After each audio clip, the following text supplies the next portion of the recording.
My name is Anish Waddell और हम head and neck discuss कर रहे थे। हेड एंड नेक में अभी तक हम पोस्टीरियर ट्रायंगल पूरा डिस्कस कर चुके हैं और आज हम कैरोटिड ट्रायंगल डिस्कस करेंगे। देखो एंटीरियर ट्रायंगल में ना क्वेश्चन आता है ना यूनिवर्सिटी एग्जाम में, वो कैरोटिड ट्रायंगल पे ही आता है और वो भी एक शॉर्ट नोट टाइप ही क्वेश्चन होता है। ठीक है, तो देखो सबसे पहले कैरोटिड ट्रायंगल की बाउंड्रीज डिस्कस कर लेते हैं। देखो ये पोस्टीरियरली कैरोटिड ट्रायंगल की बाउंड्री है वो स्टर्नोक्लीडोमास्टोइड मसल से है और more precisely anterior border of sternocleidomastoid से। फिर एंटीरियरली इसकी दो बाउंड्रीज है, एक एंटीरियर सुपीरियरली और एक एंटीरियर इन्फीरियरली। एंटीरियर सुपीरियरली है वो posterior belly of digastric form करेगा और anterior inferiorly superior belly of omohyoid. ठीक है, देखो कैरोटिड ट्रायंगल्स की boundaries posteriorly anterior border of sternocleidomastoid से है, फिर anterior superiorly posterior belly of digastric form करेगा और anterior inferior boundary superior belly of omohyoid form करेगा।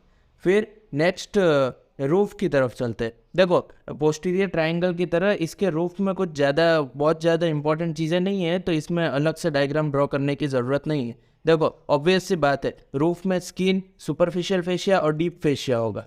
ठीक है, फिर सुपरफिशियल फेशिया में तीन स्ट्रक्चर्स प्रेजेंट है। एक तो प्लेटिज्मा जो कि मसल ऑफ फेशियल एक्सप्रेशन है, फिर cervical branch of facial nerve, ये नर्व सप्लाई है जो प्लेटिज्मा को सप्लाई करती है। ये मैंने फेस वाले वीडियो में अच्छे से डिस्कस किया था।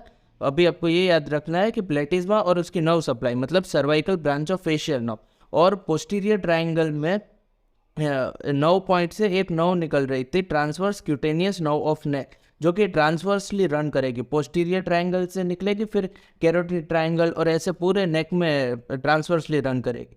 इसीलिए ये भी रूफ में प्रेजेंट होगी, transverse cutaneous nerve of neck, और इसकी रूट वैल्यू इंपॉर्टेंट है C2 और C3। फिर स्किन और सुपरफिशियल फेशिया हो गया। फिर डीप फेशिया, डीप फेशिया में इन्वेस्टिंग लेयर सारे ट्रायंगल्स की रूफ फॉर्म करता है। तो बाउंड्रीज और रूफ के बारे में इतना ही था। नेक्स्ट हम फ्लोर डिस्कस करते हैं। देखो फ्लोर में ना आपको फिगर ड्रॉ करने की ज़रूरत पड़ेगी। फिगर के अकॉर्डिंग याद रखोगे ना तो बहुत ही ईजी याद हो जाएगा।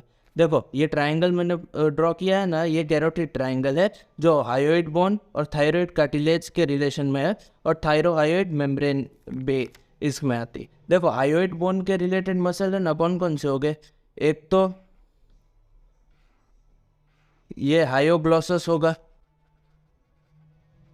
हायोग्लोसस मसल होगा, और हायोइड बोन से एक और मसल फॉर्म होगा, मतलब निकलेगा, ये फेरेंजियल मसल है।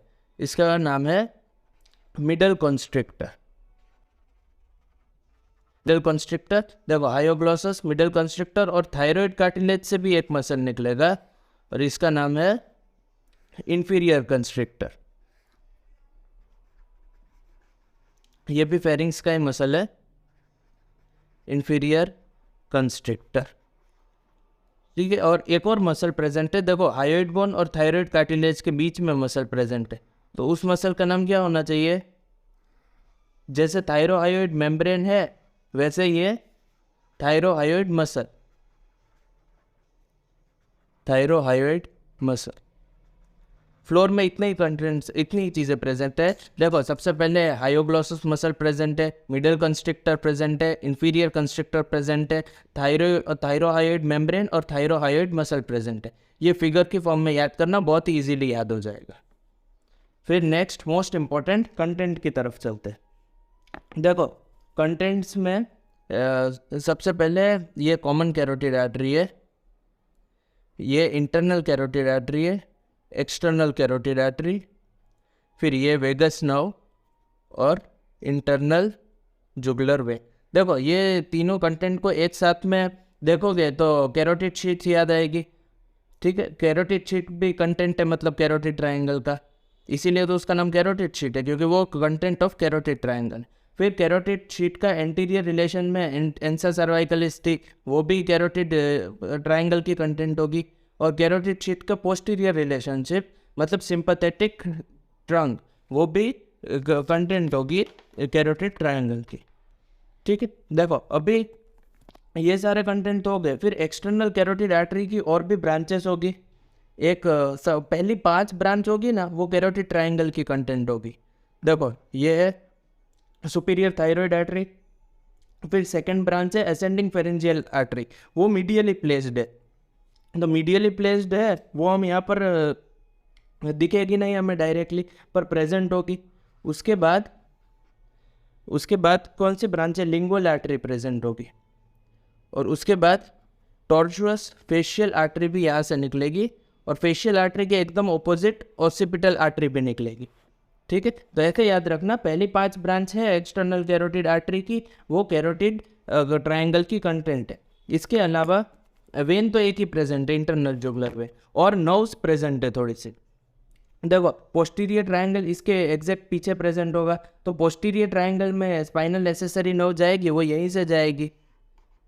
तो ये है स्पाइनल एसेसरी नर्व। ठीक, फिर वेगस नर्व है, वेगस नर्व की भी डिफरेंट ब्रांचेस होगी। वेगस नर्व की डिफरेंट ब्रांचेस यहाँ पर शो नहीं करना, क्योंकि वरना बहुत ही डायग्राम कॉम्प्लिकेटेड दिखने लगेगा। जितना मैंने शो किया है उतना ही शो करना, वरना डायग्राम फिर समझ में नहीं आएगा। और एक और नर्व होगी जो सारे स्ट्रक्चर से सुपरफिशियली पास होगी, वो है हाइपोग्लॉसल नर्व। ठीक है, देखो मतलब याद क्या रखना है, एक तो कैरोटिड शीट याद रखनी है, कैरोटिड शीट के सारे कंटेंट्स ड्रॉ करने हैं। फिर एक्सटर्नल कैरोटिड आर्टरी है, उसकी पहली 5 ब्रांचेस होगी, और सेकंड ब्रांच है वो मीडियली प्लेस्ड होती है, तो वो यहाँ पर दिखेगी नहीं डायरेक्टली। फिर स्पाइनल एसेसरी नर्व है, वो पोस्टीरियर ट्रायंगल में जाएगी, तो मतलब कैरोटिड ट्रायंगल के थ्रू जाएगी। और लास्ट में हाइपोग्लॉसल नर्व है जो सबसे सुपरफिशियली जाएगी। देखो कंटेंट्स मैंने लिख दिए है, देखो मैंने जिस फॉर्म में लिखे हैं ना, इस फॉर्म में याद करोगे ना तो बहुत ही इजीली याद हो जाएगी। सबसे पहले कैरोटिड शीट कंटेंट है, और कैरोटिड शीट के एंटीरियरली एंसा सर्वाइकलिस प्रेजेंट है, और पोस्टीरियरली सिंपैथेटिक चेन प्रेजेंट है। तो ये दोनों भी कंटेंट हुए कैरोटिड ट्रायंगल के। फिर एक ही वेन प्रेजेंट है, इंटरनल जुगुलर वेन।